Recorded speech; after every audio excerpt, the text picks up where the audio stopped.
Hey guys, what's up? In a short tutorial I'm going to reveal to you how you can make your files and folders public or change their visibility status on Google Drive really quickly. So let us get started. Now if you'd like to share your files and folders with your contacts, for example, or with the public, what you want to do, guys, is simply share these through a shareable link, access Google Drive.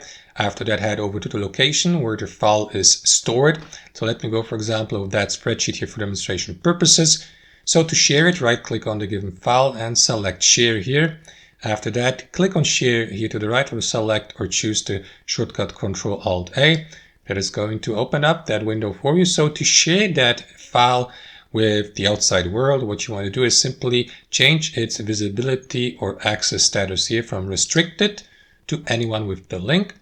And after that, Google Drive will create a shareable link for you so that you may share that link here when you click on copy link with your contacts, friends, and coworkers via direct messaging services, email, newsletters, social media posts, and so on and so forth.